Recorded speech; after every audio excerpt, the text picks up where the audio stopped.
அனைவருக்கும் அன்பு வணக்கம். சவுக்கு சங்கர் அவர்கள் வீட்டில் நடந்த சம்பவம். சவுக்கு சங்கர் இப்போ ஒரு பேட்டியில் சொல்லியிருக்காரு. அதாவது ஒரு காலையில் வீட்டை விட்டு கிளம்புறாராம். போகும்பொழுது எதிர்க்க 2 பஸ்ஸில் இந்த துப்புரவு தொழிலாளர்கள் யூனிஃபார்ம் அணிந்தவர்கள் இருக்காங்க. இந்த சின்ன சந்துக்குள்ள, ஏன்னா அவர் வீடு இருக்கிறது சின்ன சந்து அப்படின்னு சொல்றாரு, இந்த சின்ன சந்துக்குள்ள எப்படி இந்த வண்டி வருது அப்படின்னு யோசிச்சுட்டே இருக்கும்போது அவர் கார் மீது கல்வீசி தாக்கப்பட்டது அப்படின்னு சொல்றாரு. அதுக்கப்புறம் அவர் ஏதோ ஒரு சந்தேகத்தில் அவங்க அம்மாவுக்கு, வீட்டில் அவங்க வயதான தாயார் இருக்காங்க, அவங்களுக்கு ஃபோன் பண்ணி, அம்மா நீ கதவை திறக்காத அப்படின்னு பேசிட்டே இருக்கும் பொழுது கதவு தட்டுற சத்தம் கேட்டிருக்கு. அவங்க இல்லை யாரோ கதவு தட்டுறாங்க அப்படின்ட்டு போய் திறந்துருக்காங்க போல இருக்கு. அப்போ துப்புரவு தொழிலாளர்களை உங்கள் பையன் இழிவாக பேசிவிட்டார் அப்படின்னு சொல்லிட்டு அவங்க வீட்டுக்குள்ள மலம், சாணி, சாக்கடை இதெல்லாம் கலந்ததை வீடு முழுக்க ஊற்றிட்டு போயிருக்காங்க. நான் உடனே கண்ட்ரோல் ரூம் 100க்கு ஃபோன் பண்ணி சவுக்கு சங்கர் சொல்கிறாரு, இந்த மாதிரி அப்படின்னு சொன்னேன், ஆனால் வீட்டில் இவ்வளோ விஷயங்கள் நடந்திருக்கின்றது அப்படின்னு சொல்லியிருக்காருங்க. இந்த சம்பவத்தை எப்படி பார்க்கறது நண்பர்களே? அதாவது அவர்களுடைய குற்றச்சாட்டு, அங்கே சவுக்கு சங்கர் அவர்கள் வீட்டுக்கு போனவங்களுடைய குற்றச்சாட்டு, அவர் துப்புரவு தொழிலாளர்களை இழிவாக பேசிவிட்டார் அப்படின்றாங்க. இது சம்பந்தமான வீடியோவெல்லாம் நிறைய சோசியல் மீடியாவில் ரிலீஸ் ஆகிருக்குதுங்க.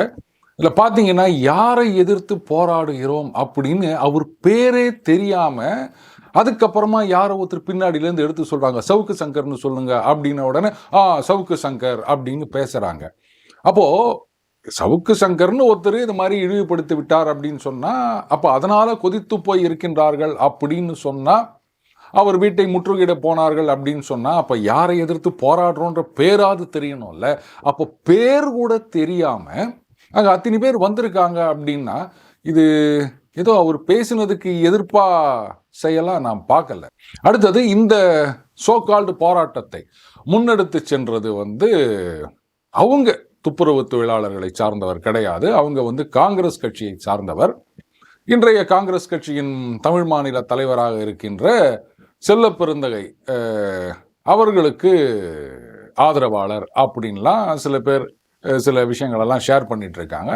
அதை பற்றி நம்ம போகிறதில்ல. அவங்க யாருக்கு ஒன்றா ஆதரவாளராக இருக்கட்டும், இல்லை எந்த கட்சியை சார்ந்தவர்கள் ஒன்றா இருந்துட்டு போட்டோம், அது நமக்கு தேவையில்லாத விஷயம். இப்போ கேள்வி என்னன்னா, சவுக்கு சங்கர் அவர்கள் என்ன பேசியிருக்கார் அப்படின்றத பார்க்கணும். அது சம்பந்தமாக இந்த மாதிரி பேசியிருக்கார் அப்படின்னு ஒரு வீடியோ, அதையும் நான் பார்த்தேன். இப்போது அது துப்புரவு தொழிலாளர்களை இழிவுபடுத்தும் பேச்சு அப்படின்னு சொன்னால் கோர்ட்டு தானே டிசைட் பண்ணணும். அவருக்கு என்ன தண்டனை தருவது அப்படின்றது கோர்ட்டு தானே முடிவெடுக்கணும். பாதிக்கப்பட்டதா கருதுபவர்கள் அவங்களே சட்டத்தை தங்கள் கையில் எடுத்துக்கொள்கிறார்கள் அப்படின்னு சொன்னால், அப்புறம் அந்த சட்டம் ஒழுங்கு, இரும்பு கரம், இதுக்கெல்லாம் என்ன அர்த்தம்னு எனக்கு புரியலையே. இப்போ இதை நாம் அனுமதித்தோம் அப்படின்னு சொன்னால், முதல்ல அங்கு வந்தவர்கள், அவர் வீட்டில் போயிட்டு போராட்டம் பண்ணவங்க, அவங்கெல்லாம் நிஜமாகவே துப்புரவு தொழிலாளர்களா அப்படின்றத பார்க்கணும். அதை யாரும் கண்டுபிடிக்க முடியல அப்படின்லாம் சொல்ல முடியாது. ஏன்னா இதையெல்லாம் வீடியோக்கள் எடுத்து நிறைய ரிலீஸ் பண்ணியிருக்காங்க. ஏராளமான வீடியோ சோஷியல் மீடியாவில் இருக்குது. ஸோ இதை ஐடென்டிஃபை பண்ணுறது அப்படின்றது ஒரு பெரிய விஷயமே கிடையாது. அடுத்து இதையெல்லாம் முன்னெடுத்து சென்றது யார் அப்படின்றது அந்த வீடியோ பார்த்தாலே தெரியும். அதை வச்சு அவங்கள கூப்பிட்டு விசாரித்து, இவங்கெல்லாம் யார் யார் வந்தவங்க, நீங்கள் தானே கூப்பிட்டு வந்தீங்க, அப்போ சொல்லுங்கள் அப்படின்னா அவங்க சொல்ல போகிறாங்க. முதல்ல அவர்கள் உண்மையில் துப்புரவு தொழிலாளர்கள் தானா, இதை கண்டுபிடிக்கணும், நம்பர் 1. அடுத்தது, அவர் பேசினது சரி, இது ஒரு சில பேருக்கு வருத்தமாக இருக்கலாம். பல நேரங்களில் கோர்ட்டுக்கு போனால் என்ன சார் இதெல்லாம் எவ்வளோ நாள் இழுத்தடிச்சிட்டு இருக்கோம் அப்படின்னு சொல்லலாம். ஆனால் அதுதான் நடைமுறை. என்ன பண்ண முடியும்? இப்போ எது நடந்தாலும் நம்ம போலீஸில் போய் கம்ப்ளைண்ட் கொடுக்கணும், அவங்க ஆக்ஷன் எடுப்பாங்க. இப்போ ஒன்றும் ஆனால் ஒரு சைக்கிள் காணாமல் போயிடுச்சு அப்படின்னாலும் நாமளே போயிட்டு ஊராக போய் தேட முடியுமா? இல்லை போகிற வர சைக்கிள்லாம் நிறுத்தி நில்லு, நான் நம்பரை பார்க்கணும், இது ஏன் சைக்கிள் மறிக்குது அப்படின்னு கேட்க முடியுமா? போலீஸ் ஸ்டேஷனில் கம்ப்ளைண்ட் கொடுக்கணும், அவங்க விசாரிப்பாங்க. அவங்க விசாரணை லேட் ஆகுதுன்னா என்ன பண்ண முடியும்? அவங்கள மாதிரி எத்தனையோ பேர் கம்ப்ளைண்ட் கொடுத்துருப்பாங்க. இதுதான் அங்கே ப்ரொசீஜரு. அப்போ இந்த மாதிரி இழிவாக பேசிட்டார் அப்படின்னு யாராவது ஒருத்தர் ஃபீல் பண்ணாங்கன்னா அவங்களே ஆக்ஷனில் இறங்குறாங்கன்னு சொன்னால் அப்புறம் போலீஸ் எதுக்கு, கோர்ட் எதுக்கு? அதெல்லாம் தேவையே இல்லையே. இதில் சவுக்கு சங்கர் க்ளீனாக சொல்கிறார், இது எனக்கு விடுக்கப்பட்ட மெசேஜ், எச்சரிக்கை அப்படின்றார். எப்படி ஒன்றா இருந்துட்டு போட்டோம். காவல்துறை இப்போ இதில் எப்படி நடவடிக்கை எடுக்க போகிறாங்க, இதுதான் ரொம்ப ரொம்ப முக்கியம். இப்போது திமுகவில் இருக்கவங்க இதற்கும் எங்களுக்கும் எந்த விதமான சம்பந்தமும் இல்லை, இது ஒரு தொழிலாளர்கள், அவங்கள பற்றி அவர் தப்பாக பேசினார், அதனால் அவங்க கோபமாக இந்த மாதிரி பண்ணாங்க, இதுக்கு நாங்கள் என்ன பண்ண முடியும் அப்படின்னு மறுப்பு தெரிவித்தாலே போதும் அப்படின்னு நினச்சிட்டு இருந்தாங்கன்னா ரொம்ப ரொம்ப தப்பு. உண்மையிலேயே அந்த தொழிலாளர்கள் உண்மையிலேயே அவங்க தொழிலாளர்களாக இருந்து அவங்க வந்து கோவப்பட்டு இந்த மாதிரி ஒரு ஆக்ஷனில் இறங்கி இருந்தாலும் மக்களோட பார்வையில் இதுக்கு பின்னாடி யாரோ இருக்காங்க அப்படின்னு தான் நினைப்பாங்க. கூடவே சவுக்கு சங்கர் அவர்கள் வந்து இந்த மாதிரி தொழில் முனைவோராக்கும் திட்டத்தில் மிகப்பெரிய ஊழல் நடந்திருக்கின்றது அப்படின்ற விஷயங்களையும் அவருடைய அந்த இன்டர்வியூவில் அவர் சொல்லியிருக்காரு. உண்மையில் கனெக்ஷன் இருக்கோ இல்லையோ, மக்கள் இப்படி தான் ஒரு கனெக்ஷன் போடுவாங்க. அப்போது யாருக்கு இது பிரச்சனை? ஜெயலலிதா அவர்கள் ஆட்சி காலத்தில் கூட இந்த மாதிரி வந்து இப்படி மலத்தையும் சாணியையும் சாக்கடையும் கொண்டு போய் கொட்டுவது அப்படின்றதெல்லாம் நடக்கலைங்க. அவருடைய ஆட்சி காலத்திலையும் எதிர்கருத்து சொன்னவர்கள் மீதான அடக்குமுறை அப்படின்றதெல்லாம் இருந்தது. ஆனால் அன்றைக்கு இருந்த ஆட்சியாளர்கள் அதிமுகவில் தலைமையிலிருந்து எல்லாரும் என்ன நினச்சாங்க, பார்த்தீங்களா இதெல்லாம் வந்து மக்கள் பெருசாக எடுத்துக்க மாட்டாங்க அப்படின்னு நினச்சாங்க. ஆனால் அதற்கான பதிலை தேர்தல் கற்பித்தது அவர்களுக்கு. அதனால தான் நான் சொன்னேன், இதெல்லாம் என்னங்க ஒரு பெரிய விஷயமா, இது ஏதோ அவங்களுக்கும் 2 பேருக்கு நடுவில் இருக்கிற பிரச்சனை, இதில் வந்து கட்சிக்கு என்ன வந்தது ஆட்சிக்கு என்ன வந்தது அப்படின்னு நினச்சாங்கன்னா அன்றைக்கி அதிமுக கற்றுக்கொண்ட பாடத்தை அடுத்த தேர்தலில் திமுக கற்றுப்பாங்க. வேற ஒன்றும் கிடையாது. இன்றைக்கி பார்த்தீங்கன்னா லேட்டஸ்ட்டாக என்ன ஒரு ட்ரெண்டுன்னா, யாராவது ஒருவர் தாக்கப்படுகிறார் இல்லை வந்து கொலை செய்யப்படுகிறார் அப்படின்னா, அது பாருங்க அவர் வந்து ரவுடிங்க, அவர் மேலே இவ்வளோ கேஸ் இருக்குதுங்க, அவர் வந்து ஹிஸ்டரி ஷீட்டருங்க, அவர் வந்து இவரை வெட்டிட்டு உள்ளே போனாருங்க, அதனால் அவங்க வந்து இவரை வெட்டினாருங்க, இந்த மாதிரிலாம் நிறைய ஜஸ்டிஃபிகேஷன் வரதை நம்மளால் பார்க்க முடியுது. அதுவும் சோஷியல் மீடியாவில் நுழைஞ்சு விட்டோம் அப்படின்னு சொன்னால் ஆளாளுக்கு இந்த மாதிரி ஒரு கருத்து சொல்லின்னுக்கிறாங்க. இப்போ நான் கேட்குறேன், சரிங்க அவர் நிஜமாகவே கொலை பண்ணிட்டு வெளில வந்தவராக கூட இருக்கட்டும், அவருக்கு தண்டனை கொடுக்கறதுக்கு தான் நீதிமன்றம் இருக்குது. ஆளாளுக்கு வந்து நானே தண்டனை கொடுக்குறேன் அப்படின்னு ஆரம்பிச்சிட்டேன், அப்புறம் இதை போய் அமைதி போங்கன்னு சொல்ல முடியுமா? இன்னும் அப்படி தானே சொல்லி நிற்கிறோம். நம்ம என்ன ஒன்றா தப்பு பண்ணவனா இருக்கட்டாங்க, அது வேற விஷயம். காவல்துறை, நீதிமன்றம் இவங்க தான் வந்து சட்டப்படி நடவடிக்கை எடுக்க முடியுமே தவிர தனிநபர் கிடையாது. இன்னைக்கு வந்து இல்லைங்க, அந்த துப்புரவு தொழிலாளர்கள் அவங்க ரொம்ப அஃபண்ட் ஆகிட்டாங்க, அதனால் அவர்களுடைய அந்த கோபத்தின் வெளிப்பாடு அப்படின்னு யாராவது ஜஸ்டிஃபை பண்ணிங்கன்னா நாளைக்கே வந்து வேறொரு குரூப் ஆஃப் தொழிலாளர்கள் எங்களை வந்து இவர் இழிவுபடுத்தி விட்டார் அப்படின்னு அவங்க ஒரு நடவடிக்கை எடுத்தால் என்ன பண்ணுவீங்க? இல்லை இவர் வந்து எங்கள் ஜாதியை இழிவுபடுத்தி விட்டார், எங்கள் மதத்தை இழிவுபடுத்தி விட்டார் அப்படின்னு ஆளாளுக்கு கிளம்பினாங்க அப்படின்னு சொன்னால் எத்தனை இடத்துல வந்து போலீஸ் போயிட்டு பாதுகாப்பு கொடுக்க முடியும்? ஏன்னா காவல்துறையுடைய ஸ்ட்ரென்த்ன்றது ரொம்ப ரொம்ப கம்மியாக இருக்குது. எல்லாரும் சட்டத்தை மதித்து நடக்கிற வரைக்கும் தான் வந்து அது கட்டுப்பாட்டில் இருக்கும். இப்படி இந்த மாதிரி ஆளாளுக்கு கையில் சட்டத்தை எடுத்துக்கிறத வந்து நாம் ஜஸ்டிஃபை பண்ணிகிட்டே போனோம் அப்படின்னு சொன்னால் அப்புறம் இதுக்கு ஒரு முடிவே இருக்காது. காவல்துறை கடுமையான நடவடிக்கை எடுக்க வேண்டும், எடுப்பாங்களா அப்படின்னு தெரியல. அப்படி எடுக்க தவறும் பட்சத்தில் அதற்கான பாடத்தை கற்றுக்கொள்ளப் போவது திமுகவாகத்தான் இருக்கும். இப்போ அந்த கரு சுதந்திரம் அப்படின்றது வந்து ரொம்பவே அந்த சிக்கலான ஒரு கேள்வியாக இருக்கின்றது. எது கருத்து சுதந்திரம் அப்படின்றதே வந்து பெரிய பிரச்சனையாக இருக்குதுங்க. சமீபத்தில் திமுகவை சார்ந்த ஒரு முக்கியமான நிர்வாகி சிவாஜி கிருஷ்ணமூர்த்தி அவர்கள், அவர் வந்து என்ன பண்ணார், இந்த இஃப்தார் பார்ட்டி, விஜய் அவர்கள் ஒரு இஃப்தார் பார்ட்டி கொடுத்திருந்தார் இல்லையா, அது சம்பந்தமாக ஒன்று பேசியிருந்தார். அதில் வந்து அது கொச்சையானன்னு மட்டும் சொல்ல முடியாது, இழிவுபடுத்த கூடிய வகையில் அவர் பேசியிருந்தாருங்க. உடனே அவர் நிரந்தரமாக கட்சியிலிருந்து நீக்கம் செய்து விட்டார்கள். அதுக்கப்புறம் அவர் வந்து மன்னிப்பு கேட்டு ஐம் சாரி, மன்னிப்பு இல்லை, வருத்தம் தெரிவித்திருந்தார். நாம் பேசியது தவறாக சித்தரிக்கப்பட்டது. என்ன தவறாகலாம் சித்தரிக்கல, அவர் பேசினதே அதுதான். அதனால யாரும் வந்து கட்டிங் ஒட்டிங்லாம் பண்ணலை. அது என்ன சொன்னார் அப்படின்றத சொல்றதுக்கு எனக்கு நாக்கு கூசுது. நிரந்தரமாக நீக்கப்பட்டார்.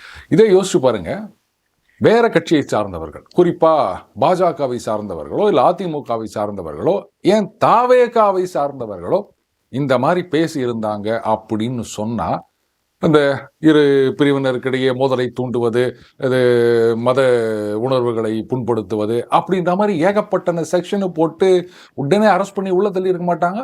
வெடிக்காத்தால 4 மணிக்கும் 2 மணிக்கும் போயிட்டு அவரை அரெஸ்ட் பண்ணியிருக்க மாட்டாங்க. சரி, என்ன பண்ணுறது? அதாவது திமுகவை விட்டு நீக்குவது அப்படின்றது தான் மிகப்பெரிய தண்டனை அப்படின்னு நினச்சிட்டாங்க போல இருக்கு. கரெக்டு தான். அது இவ்வளோ நாளாக கட்சியில் இருந்துக்கிறார், கட்சியை விட்டு நிரந்தரமாக நீக்கிட்டாங்க அப்படின்னும் போது அதை விட ஒரு பெரிய தண்டனை என்ன கொடுக்க முடியும்னு சொல்லுங்கள்? கட்சிக்காரராக இருக்கிறதுனால தான் இவ்வளோ பெரிய தண்டனை இப்படின்னு நம்மளை நாமே சமாதானப்படுத்திக்க வேண்டியதான். வேற என்ன பண்ண முடியும்? அப்போது இந்த சட்டம் நடவடிக்கை அப்படின்றது எல்லா இடத்துலையும் ஒரே மாதிரி இல்லை. இன்னைக்கு திமுகவில் இருக்கவங்க நினைக்கலாம், ஊடகங்கள்லாம் வந்து நமக்கு சாமரம் வீசி கொண்டிருக்கின்றன அப்படின்னு ஒரு மூத்த பத்திரிகையாளர் ஒரு தடவை சொன்னார் இல்லையா. ஸோ இந்த மாதிரி விஷயங்கள் எல்லாம் வெளியவே பெருசா பேசப்பட போவதில்லை. ஊடகங்கள் அவங்க விவாதம் பண்ணாதானே, அவங்க இதெல்லாம் பத்தி பேசவே மாட்டாங்க. அண்ட் இதுலயே ஏராளமான பேர் முட்டு கொடுக்கறதுக்குன்னே ஒரு 300,000 பேர் இருக்கும்போது நமக்கு என்ன கவலை அப்படின்னு நினைச்சிட்டு இருக்கலாம். இந்த மெயின் ஸ்ட்ரீம் மீடியா அதனுடைய ரெலவன்ஸை டோட்டலாக இழந்து விட்டது. நம்ம இந்தியாவில் விடுங்க, அமெரிக்காலேயே நம்ம பார்க்குறோம். இப்போ அந்த ஃபாக்ஸ் நியூஸ்லேருந்து டக்கர் கால்சனை தூக்கினாங்க. ஆனால் அவருடைய இன்டர்வியூலாம் அவர் ஃபாக்ஸ் நியூஸில் இருக்கும்போது இருந்ததை விட வெளில வந்த பிறகு தான் நிறைய பார்க்க ஆரம்பிக்கிறாங்க சோஷியல் மீடியாவில். இன்னைக்கு மறுபடியும் நான் சொல்கிறது இதுதான்.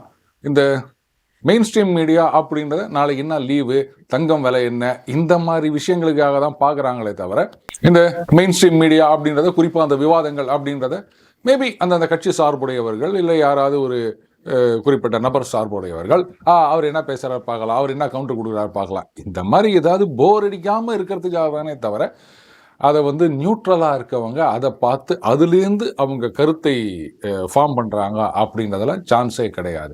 ஸோ அந்த இடத்துல தான் இன்றைக்கி இந்த சோஷியல் மீடியா வந்திருக்கு. சமீபத்தில் பார்த்தீங்கன்னா நாக்பூரில் ஒரு பெரிய கலவரம் நடந்தது. ஏராளமான கடைகள், வீடுகள், கார்கள் இதெல்லாம் வந்து தீ வைத்து கொளுத்தப்பட்டன. முதலமைச்சர் ஃபட்னவிஸ் என்ன சொன்னார், இது திட்டமிட்டு நடத்தப்பட்ட ஒரு கலவரம் அப்படின்னு சொன்னார். அதில் சம்பந்தப்பட்டவர்களையும் அரெஸ்ட் பண்ணியிருக்காங்க. என்ன நடந்தது, யார் அந்த கலவரத்தை நடத்தியது, யார் பாதிக்கப்பட்டது அப்படின்றத பற்றிலாம் யாரும் கண்டுக்கல. பார்த்தீங்களா, பாஜக ஆட்சிக்கு வந்த உடனே கலவரம் அதிகமாகிவிட்டது அப்படின்னு சொல்லிட்டு இருக்காங்க. அந்த டீட்டெயில்ஸை படித்து பார்த்தா எல்லாம் உண்மை என்ன அப்படின்றது புரியும். இதுக்கு பார்த்தீங்கன்னா இந்தியாவுடைய ஒரு மூத்த பத்திரிகையாளர், அப்படி தான் சொல்லணும், ராஜீவ் சர்தேசாய், அவர் என்ன சொல்றாரு பாருங்க, அவுரங்கசீப்போட கல்லறையை வந்து நீங்க உடைக்கணும் அப்படின்னு சொன்னா அதற்கான ரியாக்ஷனுக்கு நீங்க தயாராக இருக்க வேண்டும். இதுதான் ரியாக்ஷனா? இந்த மாதிரி கலவரம் பண்றத ஜஸ்டிஃபை பண்ணிட்டு இருக்காரு இவர். சரி, இப்போ சமீபத்தில் குணால் கம்ரா அப்படின்ற ஒருத்தர், அவரை காமெடியன் அப்படின்னு சொல்றாங்க. ஆனா இந்த மாதிரி ஒரு காமெடியனை இந்த உலகம் இது வரைக்கும் பார்த்ததில்லை அப்படின்னு தான் சொல்லணும்.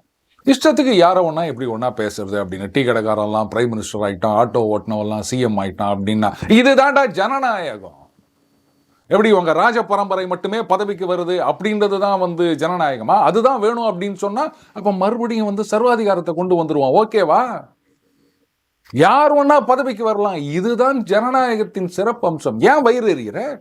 ஒன்னாலேயோ இல்லை நீ வந்து கூஜா தூக்கிட்டு போற ஆளுங்களாலேயோ பதவிக்கு வர முடியல அப்படின்னா இப்படித்தான் பேசிட்டு இருப்பியா நீ? கண்டவெல்லாம் பதவிக்கு வந்துட்டான் அப்படின்னு. எப்படி ஒரு குடும்பம் மட்டுமே பதவிக்கு வரணும் அப்படின்றது தான் வந்து நீங்க எதிர்பார்க்கிற ஜனநாயகமா? இந்த மாதிரி ஜனநாயகத்தை ஜனங்களே காலில் தூக்கி போட்டு மிதிப்பாங்க. கேட்டா இவரெல்லாம் ஒரு காமெடியானா? இவ்வளவு நாளா பாஜகவை கிண்டல் பண்ணியிருந்தாரு, மோடியை கிண்டல் பண்ணியிருந்தாரு, எல்லாரையும் கிண்டல் பண்ணியிருந்தாரு. ஆனா இன்றைக்கு சிவசேனா தலைவர் ஏக்நாத் ஷிண்டே அவரை வந்து நக்கல் அடிச்சு பேச உடனே சிவசேனா தொண்டர்கள்லாம் கொதித்து எழுந்து விட்டார்கள். அது பாருங்க, என்ன வேணா சொல்லுங்க, சிவசேனா கட்சியுடைய தலைவர்களை நீங்க அவமரியாதை செஞ்சீங்கன்னா அதுக்கான ரியாக்ஷனுக்கு நீங்க தயாராக இருக்க வேண்டும் அப்படின்னு இப்ப அண்ணன் ராஜீவ் சர்தேசாய் அவர்கள் வந்து சொல்வாரா? சரி, இன்னைக்கு வந்து புல்டோசர் ஜஸ்டிஸ் அப்படின்னு சொல்லிட்டு இருக்காங்க. சமீபத்தில் கூட ஒரு நீதிபதி அவர்கள் சொல்லியிருக்காரு, இது பாருங்க, ஏதாவது ஒரு குற்றம் செய்து விட்டார்கள் அப்படின்னு சொன்னா உடனே அவங்க வீட்டை இல்லை கடைகளை இந்த மாதிரி இதெல்லாம் வந்து புல்டோசர் வச்சு இடிக்கிறது, இந்த புல்டோசர் ஜஸ்டிஸ் அப்படின்றது வந்து ரொம்ப ரொம்ப தவறானது அப்படின்லாம் சொல்லியிருக்காரு. அதே மாதிரி இந்த புள்ளி கூட்டணியில் இருக்காங்க எல்லாரும் அதை தான் சொல்லிட்டு இருக்காங்க. இவங்கெல்லாம் இந்த கங்கனா ரணாவத்தோடைய வீட்டை போயிட்டு இந்த முனிசிபாலிட்டியில் இடிச்சாங்களே, அப்போ எங்கே போனாங்க? இதே அர்னாப் கோஸ்வாமி அவர் ஒரு ஃப்ளைட்டில் ட்ராவல் பண்ணிட்டு வர்றாரு. அந்த நேரத்தில் அவரை டார்ச்சர் பண்ணி அவர்கிட்ட கண்ணா வினான்னு கேள்வி கேட்டு பதில் சொல்லுங்க, நீ என்ன கோழையா, தைரியமாக இருந்தால் என் கேள்விக்கு பதில் சொல்லு. எந்த இடத்துல யார் கேள்வி கேட்கறது? இதை வீடியோ எடுத்து சோசியல் மீடியாவில் ரிலீஸ் பண்ணவெல்லாம் ஒரு comedian. Here I'm asking coward Arnab Goswami questions about his journalism, and he is doing exactly what I expected him to do. He is being a coward. First he called me mentally unstable, and now he's saying I'm watching something. He's not ready to answer my question, viewers. Viewers today want to know if Arnab is a coward or a nationalist. Arnab, this is for national interest. I am part of the Tugre narrative. You should deflate me. You should take enemies of the state down.